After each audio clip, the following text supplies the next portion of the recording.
আসসালামু আলাইকুম সবাইকে। তো আমার শহরে নতুন একটা পাকিস্তানি দোকান খুলেছে আর অফার চলতেছে 50%। তাই এত ভিড়। দুঃখের বিষয় হলো কি, আমার শহরে কোনো বাঙালি দোকান নেই, মানে খাবারের জন্য যে বাংলাদেশের যে খাবারগুলো আছে ওই খাবারের জন্য কোনো দোকান নেই। এই জন্য আমার খুব আফসোস হয়। তো ভাবলাম এখান থেকে কিছু অফার যেহেতু চলতেছে তো খাবার নিয়ে নিই। আর ভিডিওটা কিছুদিন আগের ভিডিও। তো এখানে আমরা লাইনে দাঁড়িয়ে আছে, প্রচণ্ড ভিড় ছিল যেহেতু নতুন ওপেন হয়েছে পাকিস্তানি দোকান। আর সব খাবার হচ্ছে কেএফসির মতন। আর আমি তখন একটু অসুস্থ থাকার কারণে খেতে পারিনি।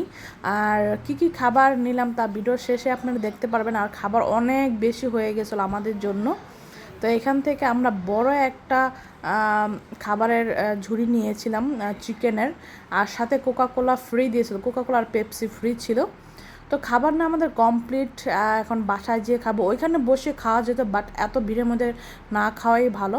তো এখন বাসায় যাব, আর বাসায় গিয়ে দেখবো আমরা কি কি খাবার নেওয়া হয়েছে খাওয়ার জন্য। আমরা বাসায় চলে আসলাম, ভাবলাম বাসায় বসে বসে খাওয়া যাক। এই যে দেখেন এখানে আনিয়ান বেশি দিয়ে দিছে। কই, এটা হচ্ছে আরবির, দেখি এই যে। আর এ হচ্ছে ইয়ামি ইয়ামি চিকেন। ব্যাটারি দাও ওখানে।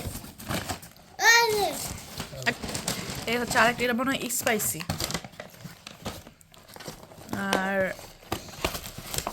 এটা মানে মাছ না, সব চিকেন হইতে পারে। ও না, চিকেন লম্বাগুলা পাতাতে। আর একটার ভিতরে 3টা করে পাতাতে।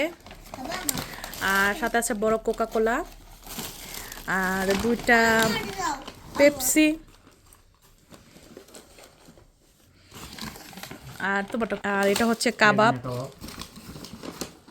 তো এখন আমরা সবাই খাবো। আর এতগুলা জিনিস নিয়েছে 23 ইউরো, অফারে নেওয়া হয়েছে।